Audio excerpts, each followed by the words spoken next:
Remembering that I'll be dead soon is the most important tool I've ever encountered for making the big decisions in life. On June 12, 2005, Steve Jobs stood before Stanford's graduating class and delivered not a speech about technology, but a reckoning with purpose, failure, and mortality. It became one of the most watched commencement addresses in history. But the 3 life lessons he shared that day weren't crafted at a desk. They were forged across 50 years of adoption, rejection, reinvention, and a cancer diagnosis he hadn't yet made public. This is the real story behind every word. Steve Jobs entered the world on February 24, 1955, in San Francisco, a city already humming with change. His beginnings were shaped by uncertainty. Placed for adoption at birth, he was taken home by Paul and Clara Jobs, a working-class couple who promised his birth mother that their son would someday go to college. That promise became more than a line in an adoption agreement. It was a quiet force that hovered over the family's modest home in Mountain View, California. Paul, a mechanic and later a car salesman, spent weekends teaching Steve how to take apart radios and rebuild engines. Clara, steady and practical, managed the family's tight finances and kept her son's restless mind fed with books and encouragement. In the late 1950s and early 1960s, Mountain View was transforming from orchards to circuit boards. The valley outside Steve's window was filling with the hum of new ideas, and he absorbed it all. Even as a child, he showed a stubborn curiosity. He wanted to know how things worked and why they couldn't work better. He was impatient with anything that felt ordinary. Once, at age 12, he scoured the phone book for the number of Bill Hewlett, co-founder of Hewlett-Packard, just to ask for spare parts for a school project. That boldness wasn't a performance, it was instinct. Jobs grew up feeling the weight of his parents' sacrifice. He knew college wasn't just an expectation, it was a debt of love. But beneath that gratitude, there was also restlessness. He questioned rules, challenged teachers, and bristled at limits. The world, as he saw it, was full of puzzles waiting to be solved. That early blend of gratitude, pressure, and wild curiosity would shape every decision he made, long before he ever set foot on a college campus or dreamed of changing the way people live with technology. At 12, Steve Jobs dialed the number of Bill Hewlett, the legendary co-founder of Hewlett-Packard, and asked for spare parts to build a frequency counter. Hewlett didn't just send the parts, he invited Jobs to work on the HP assembly line that summer. The boy from Mountain View found himself surrounded by engineers, learning how things came together from the inside out. He called it heaven, and it was the first real taste of the world he wanted to inhabit. A few years later, in 1971, Jobs met Steve Wozniak through a mutual friend, Bill Fernandez. Wozniak was 5 years older, a quiet genius with a gift for circuitry. Jobs was drawn to his wit, his technical skill, and his willingness to break the rules in pursuit of something new. Their first project together wasn't a computer, it was the Blue Box, a device that let them make free long-distance calls by mimicking the tones used by the phone system. They built the boxes in secret, sold them to friends, and reveled in the thrill of outsmarting the system. It was mischief, but also invention. Jobs would later say that without the Blue Box, there would have been no Apple. These moments, calling Hewlett, working at HP, teaming up with Wozniak, did more than open doors. They showed Jobs that boldness could create its own opportunities. Confidence for him meant not waiting for permission. It meant acting, sometimes before you were ready, and trusting that the path would reveal itself if you kept moving forward. In the autumn of 1972, Steve Jobs arrived at Reed College in Portland, with his parents' hopes riding on him and the weight of their sacrifices never far from mind. Reed was known for its intellectual intensity and its willingness to attract the unconventional. But the cost pressed hard against the Jobs family's savings, and after just one semester, Steve made a decision that would quietly reshape his life. He dropped out. Instead of leaving entirely, he stayed close, sleeping on friends' floors, collecting soda bottles for spare change, and sneaking into classes that caught his eye. One course in particular drew him in, a calligraphy class taught by Robert Palladino, a former Trappist monk with a reverence for the beauty of the written word. The classroom was filled with the smell of ink and the scratch of nibs on paper. Here, Jobs learned about serif and sans serif typefaces, the subtlety of script, and the careful art of spacing letters so that words felt alive on the page. There was no practical reason for a college dropout with no clear path to study calligraphy. Yet, the experience planted something deep, a sense that design was not just about function, but about soul and intention. Jobs could not have known where this would lead. At the time, the lesson seemed like a detour, but the shapes of those letters and the philosophy behind them would linger, quietly changing the way he saw the world and his place in it. The first Apple computer took shape not in a laboratory, but in the cramped garage behind the Jobs family's house on Crist Drive. There, Steve Jobs and Steve Wozniak worked late into the night, surrounded by spare parts, pizza boxes, and the hum of soldering irons. They had almost nothing to lose, except the money scraped together from selling Jobs' Volkswagen van and Wozniak's cherished HP calculator. Every dollar counted. Jobs convinced a local electronics store, the Byte Shop, to order 50 Apple wine boards before they'd even finished a prototype.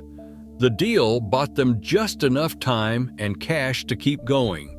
The Apple Y was little more than a circuit board, but it was a real product, something a person could take home and use. That mattered. For Jobs, it was never just about technology. He obsessed over how the machine looked, how it felt to touch, how a user would experience every detail.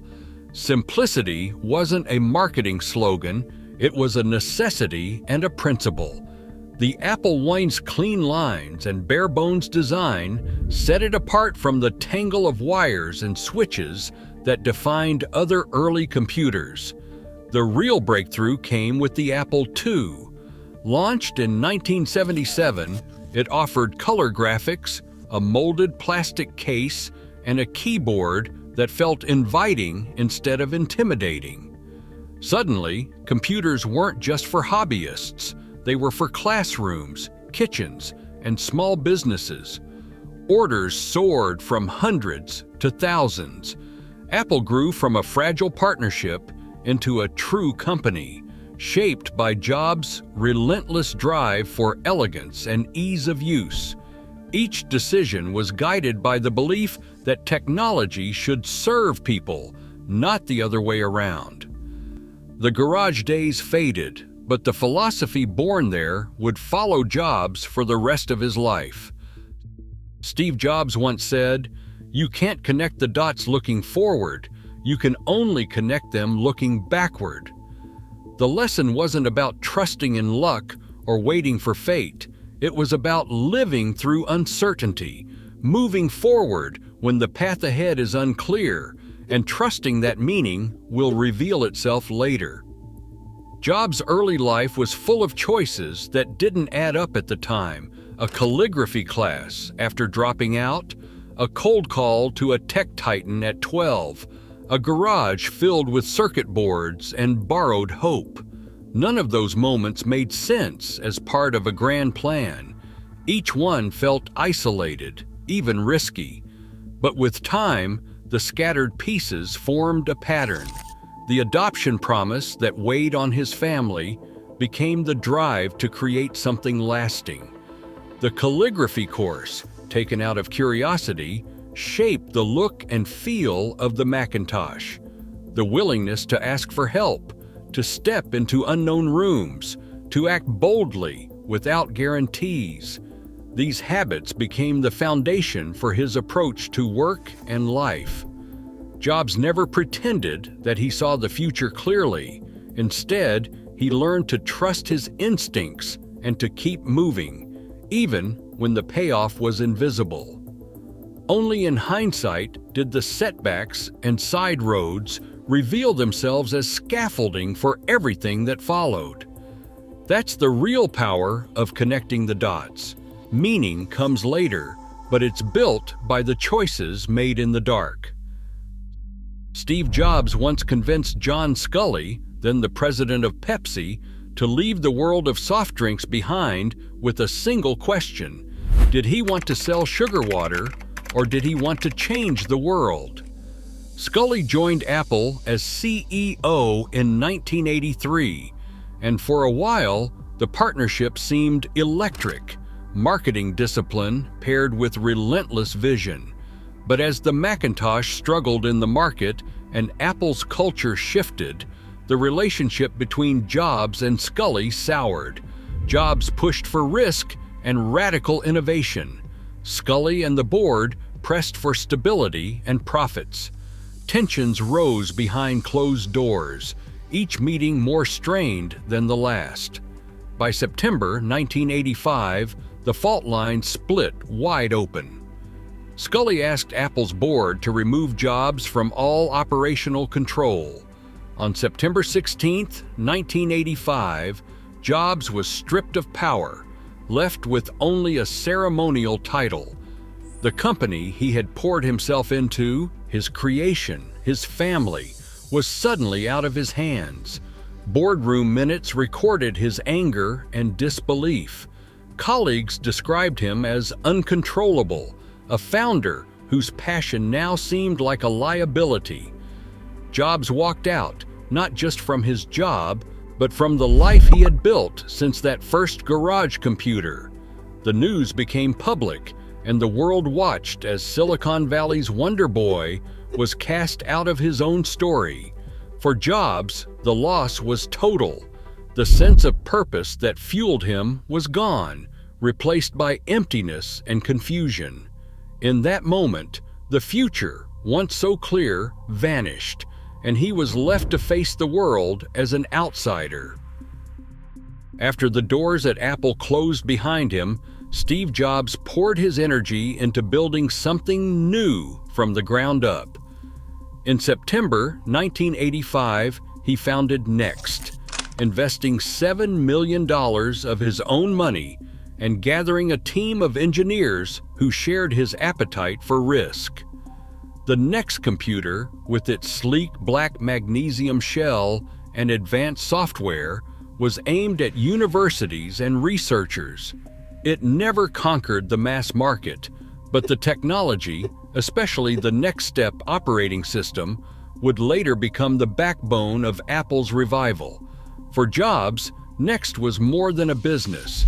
It was a workshop for refining his ideas about design, software, and leadership, far from the noise of Silicon Valley's expectations.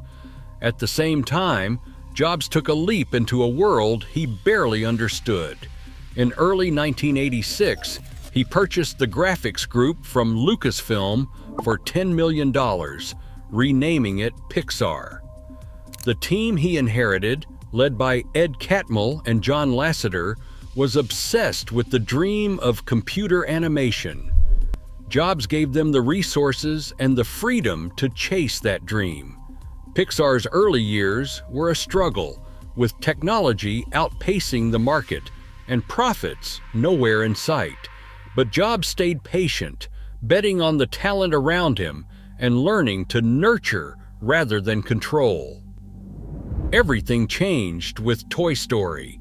Released in 1995, it became the first full-length film made entirely with computer graphics. The movie's success was a public vindication, not just for Pixar, but for Jobs himself. It proved that creativity, storytelling, and technology could work together, and that the years of exile had not been wasted. Through Next and Pixar, Jobs learned to metabolize disappointment into wisdom. He rebuilt himself, not by clinging to what he'd lost, but by daring to create something better. In the years after leaving Apple, Steve Jobs faced the quiet reality of starting over. The applause was gone, the spotlight turned elsewhere. Yet in that emptiness, he discovered something that would become the heart of his second lesson: love the work itself. Jobs spoke at Stanford of finding what you love and not settling. It wasn't a line for effect, it was a truth forged in the long, uncertain days at Next and Pixar, when success was measured not by headlines, but by the stubborn joy of building, refining, and believing in something before the world cared. Jobs learned that passion has to survive the silence that follows a fall. Titles and status can vanish overnight, but the love for the craft, writing code, shaping stories, obsessing over every detail remains. He poured himself into new ventures, not because they were guaranteed to win, but because he couldn't imagine doing anything else.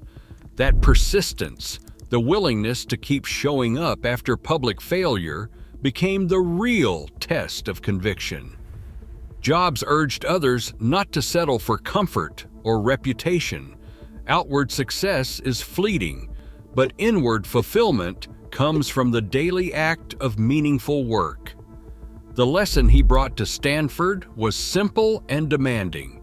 If you haven't found what you love, keep looking. Don't compromise. Life is too short for anything less. When Steve Jobs walked back through Apple's doors in 1997, the company he found was a shadow of the one he'd left. Apple's market share had collapsed. The product line was a tangle of confusion, and bankruptcy rumors swirled in the press. Years of drifting leadership had left the company vulnerable, but Jobs returned with a new kind of resolve, shaped by his failures, sharpened by exile. The path back was not a triumphant parade, it was a business deal. Apple acquired Next, the software company Jobs had built from scratch, for $429 million and 1.5 million shares. That deal brought him back as an advisor, but within months, he took the reins as interim CEO. His first moves were unsentimental. He slashed projects, trimmed the product line to its essentials, and focused the company's energy on what mattered. In a move that stunned the tech world, Jobs stood on stage and announced a partnership with Microsoft. Bill Gates committed $150 million to Apple and promised to keep Microsoft Office on the Mac. It wasn't about pride, it was about survival. From this ground zero, Jobs led Apple into a renaissance. The iMac, with its translucent colors and friendly curves, signaled a new era. The iPod put 1,000 songs in your pocket. iTunes changed how the world bought music. The iPhone rewrote the rules of communication. Each product bore the stamp of a leader who had learned, sometimes painfully, to balance vision with discipline. Jobs was no longer the impulsive founder. He had become a builder, a fixer, and a steward of possibility. His return to Apple wasn't just a comeback, it was proof that resilience, forged in the crucible of loss, can become the foundation for something enduring. In October 2003, Steve Jobs sat in a doctor's office and heard the words no one expects. A rare form of pancreatic neuroendocrine tumor. The diagnosis was precise and unforgiving. Most people facing that news count time differently. For Jobs, who had always moved fast and demanded more from every day, the future suddenly narrowed. The initial prognosis left little room for denial. He kept the illness private, telling only a small circle, and for months he carried the knowledge alone. Surgery followed, but even survival felt uncertain. The experience didn't soften his drive, it sharpened it. Mortality was no longer an idea or a distant threat. It was real, a fact that cut through every distraction. In the quiet that came after the hospital, Jobs weighed what mattered and what could be left behind. By the time he stood before Stanford's graduates in 2005, his lesson about death was not a metaphor. He knew, with a clarity earned by facing the end, that time is the only currency that can't be replenished. Every choice, every day, had to count. Steve Jobs stood on the Stanford stage and spoke about death not as a distant threat, but as a tool for seeing what matters. He called it the single best invention of life, a force that sweeps away the old and makes room for the new. Remembering mortality, he said, strips away the illusion that there is something to protect. Pride, fear, or the urge to live someone else's expectations. In the shadow of limited time, the reasons for hesitation fall away. The question becomes stark. What choice would matter if tomorrow was not promised? For Jobs, this clarity was not theoretical. After his cancer diagnosis, every decision was filtered through the knowledge that time was finite. The urgency to act, to create, to love, pressed against every comfort zone. Death, in his eyes, was not just an ending, but the sharpest lens for living. It forced purpose to the surface and made drifting through life feel impossible. In that space, only what truly matters remains. Every year, over 40,000 Stanford graduates step into a world shaped by uncertainty and possibility, just as Jobs did. His life proves that resilience and meaning emerge from setbacks, not just success. In an era obsessed with achievement, his challenge stands. Live deliberately, stay curious, and refuse to settle.